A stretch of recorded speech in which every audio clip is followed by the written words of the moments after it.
ఓం నమో భగవతే శ్రీరమణాయ. Doctor K Subramanian, doctor K S, హైదరాబాద్లోని శ్రీ రమణ కేంద్ర స్థాపకులు.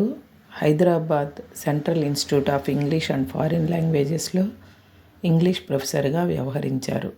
వారు 1992లో తమ గురించి వ్రాసుకున్న రచనా భాగం ఇది. తిరువన్నామలై మున్సిపల్ హై స్కూల్లో ఉపాధ్యాయునిగా పనిచేసే రోజుల్లో, అంటే 1927లో మా తండ్రి గారు మహర్షిని కలుసుకున్నారు.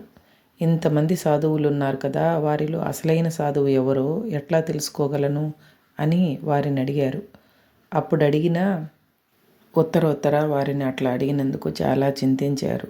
మహర్షి అతి దయతో, నీ ప్రయత్నమంటూ ఏమీ లేకుండా ఎవరి వద్ద నీకు వర్ణించలేని ప్రశాంతత లభిస్తుందో వారే అసలైన సాధువు అని చెప్పారు. 1928 నుండి 1961 వరకు మా తండ్రి గారు కొడైకెనాల్లో ఒక కాన్వెంట్లో పనిచేశారు. ఈ కాలంలోనే 7 సంవత్సరాల పాటు ఆయన నాభా సంస్థానాధీశుని కుమార్తెకు ఉపాధ్యాయునిగా కూడా పనిచేశారు. ఆ సంస్థానాధీశుని బ్రిటిష్ దొరతనం వారు శిక్షగా కొడైకెనాల్కు తీసుకువచ్చారు.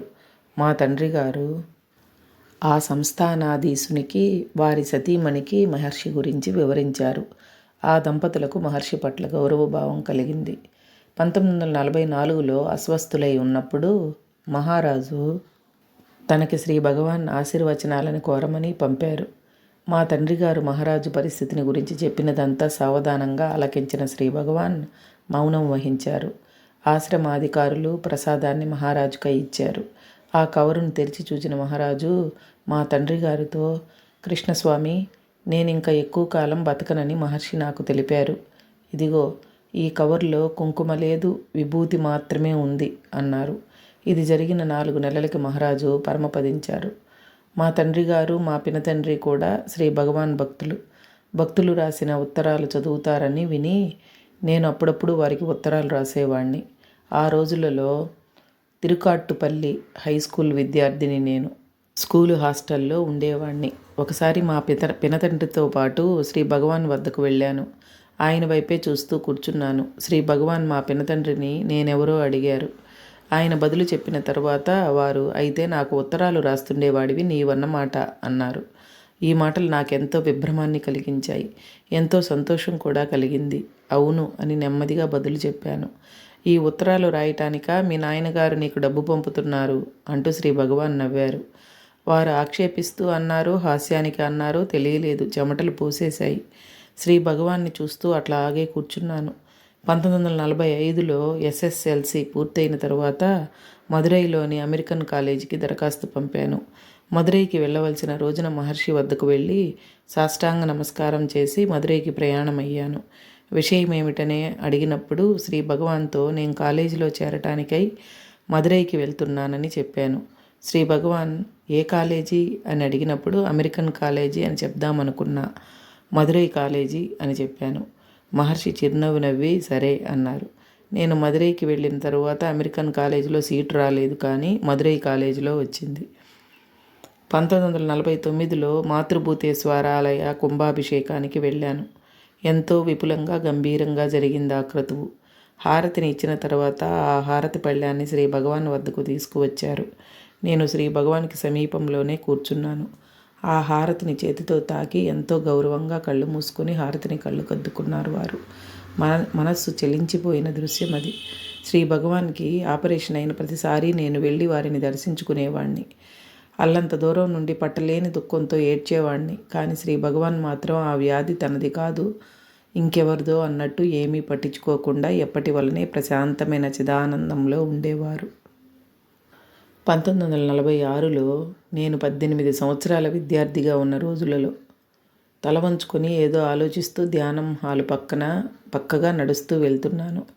తలెత్తి చూచేటప్పటికీ ఎవరో భక్తునితో శ్రీ భగవాన్ మాట్లాడుతూ హాలుకు పక్కగా ఉన్న నూతి వద్ద నిలబడ్డారు. ఆ సమయంలో వారక్కడ ఉంటారని నేను ఎదురు చూడలేదు. వారు నా వంక క్రీగంట చూచినప్పుడు వారికి అంతరాయం కలిగించకూడదని నిశ్చలంగా నిలబడిపోయాను. అట్లా ఉండగా ఏదో అతి తీవ్రమైన కాంతి నాలో చొచ్చుకొని పోయి నన్ను ముంచివేసిందన్న అనుభూతి కలిగింది. అప్పుడు నాకు కలిగిన ఆనందం విశిష్టమైనది. ఆ ఆనందమయ స్థితిలో 20 రోజులున్నాను. 1949లో ఆశ్రమంలో మాతృభూతేశ్వర ఆలయం బయట కట్టిన కొత్త హాలుకి ప్రవేశద్వారం వద్ద కూర్చున్నాను. తదేకంగా శ్రీ భగవాన్ని చూస్తూనే ఉన్నాను. నేనిన్నాళ్లు బట్టి ఆశ్రమానికి తరచూ వస్తూనే ఉన్నాను, కానీ అసలైన ధ్యానానుభూతి నాకు కలగనే లేదు. ఈ అనుభవాన్ని శ్రీ భగవాన్ నాకు అనుగ్రహించలేదు అని అనుకున్నాను. అట్లాగే శ్రీ భగవాన్ వైపే చూస్తూ కూర్చున్నాను. నాకు తెలియకుండా ఎప్పుడో నా కళ్ళు మూతబడ్డాయి. అట్లా ఎంతసేపు కూర్చున్నానో నాకు తెలియదు, కానీ నేను కళ్ళు తెరిచేటప్పటికీ హాలు ఖాళీగా ఉంది. నేను ఆ ద్వారం వద్ద కూర్చుని ఉండగా శ్రీ భగవాన్ భక్తులు నా పక్కనే నడుస్తూ బయటికి వెళ్ళారేమోననిపించింది. శ్రీ భగవాన్ అట్లా వెళ్తుండగా నేను కూర్చుని ఉన్నానన్న గ్రహింపు రాగానే నేనెంతో భయపడ్డాను. కానీ వెంటనే ఈ విషయం గమనించాను. తమ అపారమైన అనుగ్రహంతో శ్రీ భగవాన్ నేను నా పరిసరాలను కూడా విస్మరించే అనుభవాన్ని నాకు ప్రసాదించారు కదా అని. 1949 ఆగస్టులో మద్రాసులో చదువుకుంటున్న రోజులలో ఆశ్రమానికి వెళ్ళాను. శ్రీ భగవాన్కి 2వ ఆపరేషన్ అయిన తర్వాత వారు కొత్త హాలులో కూర్చునేవారు. హాలు లోపల ఎవరినీ కూర్చోనీయలేదు. హాలులోకి వెళ్ళి సాగిలపడి మొక్కి వెనక్కి వెళ్ళిపోవాలి అంతే. ఆగస్టు 16వ తేదీన తిరిగి మద్రాసు వెళ్ళాలని నా ఉద్దేశం. హాలులోకి వెళ్ళి సాష్టాంగ నమస్కారం చేసి శ్రీ భగవాన్ని సమీపించి నాకు సెలవు ఇప్పించండి అని అడిగాను. మామూలుగా వారు సరే అంటుంటారు, కానీ ఆనాడు మాత్రం వారు ముఖాన్ని పక్కకు తిప్పేసుకున్నారు. నేను బయటకు వచ్చేసి కాసేపు కూర్చుని మళ్ళీ లోపలికి వెళ్ళి సాగిలపడి మొక్కి మళ్ళీ వారి అనుమతిని కోరాను. మళ్ళీ వారు ముఖాన్ని పక్కకు తిప్పేసుకున్నారు. 3వ మారు కూడా అట్లాగే జరిగింది. నాకు కారణం తెలియలేదు. ఇక రైలుకు వెళ్ళే సమయం దగ్గర పడింది. బయలుదేరాను. కాస్త దూరం వెళ్ళిన తర్వాత ఇక ముందుకు సాగటం కష్టమైంది. తిరిగి ఆశ్రమానికి వెళ్ళిపోయి శ్రీ భగవాన్ అనుమతి పొందిన తర్వాతనే ప్రయాణం అవుదామని నిర్ణయించుకున్నాను. ఆ మన్నాడు హాలులోకి వెళ్ళి సాష్టాంగ నమస్కారం ఆచరించి శ్రీ భగవాన్ సెలవును అర్థిస్తే నా సంతోషానికి ఆశ్చర్యానికి మేరలేని రీతిగా శ్రీ భగవాన్ సరేనన్నారు. ఈనాటి వరకు శ్రీ భగవాన్ నా ప్రయాణానికి ఆ కిందటి రోజున ఎందుకు అనుమతినివ్వలేదో తెలియదు.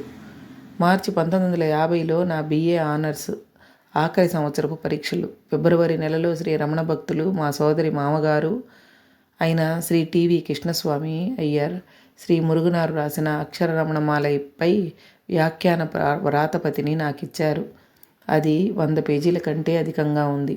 ఎంతో ప్రశంసనీయమైన ఆ వ్రాత ప్రతినంతా నేను కొద్ది రోజులలో చూచి వ్రాసుకున్నాను.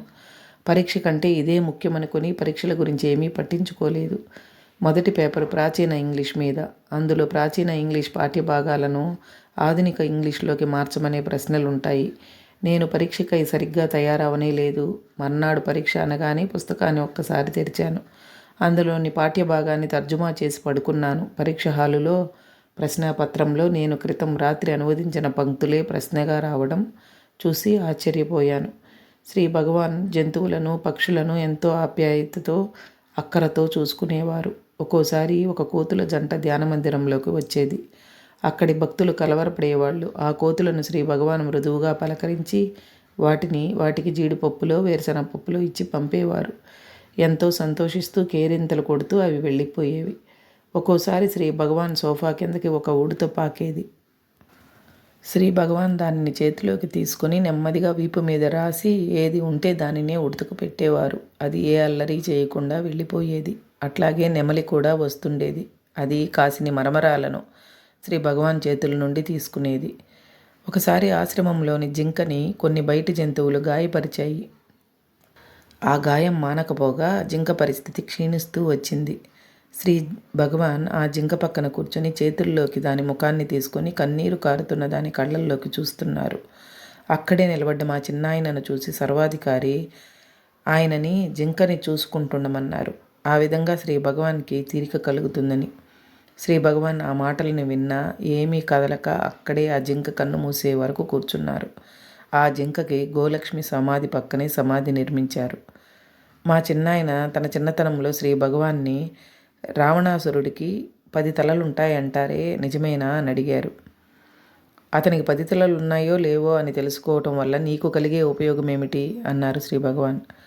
మాతృభూతేశ్వరాలయ నిర్మాణ సమయంలో శ్రీ భగవాన్ ఇటుకలను మోసి తెచ్చి మేస్త్రికి ఇచ్చేవారు. ఈ కట్టటంలో నేను సహాయపడుతున్నానని మా చిన్నాయనతో చెప్పారు. ఒకనాడు అనుకోకుండా ఎందరో అతిథులు ఆశ్రమానికి విచ్చేశారు. వాళ్ళందరికీ భోజనం పెట్టవలసిన అవసరం ఏర్పడింది. వంటవాళ్లల్లో ఒకడు శ్రీ భగవాన్ దగ్గరకు వెళ్ళి సరిపోయినంత ఆహారం లేదని, మా అందరికీ ఆందోళనగా ఉంది అని విన్నవించుకున్నాడు. ఏమీ ఆందోళన చెందకండి, అందరికీ సరిపోయేటంత ఉంటుంది అని చెప్పి పంపేశారు శ్రీ భగవాన్. ఇతరులతో పాటు మా చిన్నాయన కూడా భోజనశాలలో ఉన్నారన్నాడు. తమ భోజనం ప్రారంభించే ముందు శ్రీ భగవాన్ ప్రతివారి వంకా చూచారు. భోజనం ప్రారంభించక ముందే చాలామందికి ఆకలి తీరిపోయింది, కడుపు నిండిపోయింది అని మా చిన్నాయన చెప్పారు. ప్రతివారు కొద్దిగానే తినగలిగారు. ఆ విధంగా వండిన వంట అందరికీ సరిపోవడమే కాక ఎక్కువ కూడా అయింది. శ్రీ కేఎస్ గారికి విశ్వనాథ స్వామి ఈ క్రింది విషయాలు చెప్పారు. ఒకసారి ఎవరో శ్రీ భగవాన్ని ఇట్లా అడిగారట. వృషభారూఢుడై శివుడు ప్రత్యక్షమై ఏదైనా వరం కోరుకోమని అంటే మీరేమి కోరుకుంటారు అని. శ్రీ భగవాన్ ఇట్లా జవాబిచ్చారు. నన్ను మోసగించడానికి ప్రయత్నించకు, శివునికి రూపం లేదు, అందరిలోని ఆత్మ వారే అని. ప్రతిరోజు పచ్చళ్ళు నూరుతుండటం వల్ల శ్రీ భగవాన్ చేతుల మీద బొబ్బలు లేచాయి. ఆ పనిని విరమించుకోమని విశ్వనాథ స్వామి ఎన్నిసార్లు చెప్పినా శ్రీ భగవాన్ పట్టించుకోలేదు. దానితో ఒకనాడు పెందలకడనే విశ్వనాథ స్వామి వంటింట్లోకి వెళ్ళి శ్రీ భగవాన్ చేసే పనులన్నీ చేసేసి వచ్చేశారు. శ్రీ భగవాన్ తెల్లవారిన తర్వాత స్వామిని అట్లా చేయడానికి కారణం ఏమిటని అడిగారు. శ్రీ భగవాన్ చేతుల మీద బొబ్బలు ఉండగా కూడా పచ్చడి వారు నూరటం చూచి భరించలేకపోయానని చెప్పారు. దానికి శ్రీ భగవాన్, మొదటి రోజులలో నేను భిక్షకు వెళ్తుండేవాణ్ణి. ఇప్పుడు నాకు ఆశ్రమంలో ఉచితంగా భోజనం లభిస్తోంది. ఆ కారణం చేతనే నేను వంటింట్లో ఏదో ఒక పనిని చేస్తుంటాను. ఈనాడు నా పనిని మీరు చేశారు. సరే, నాకు మీ దోవతిని ఇయ్యండి, ఉతికి పెడతాను అన్నారు. ఆ మాటలు విన్న స్వామి చెలించిపోయి కన్నీరు కార్చారు. హరే రమణ.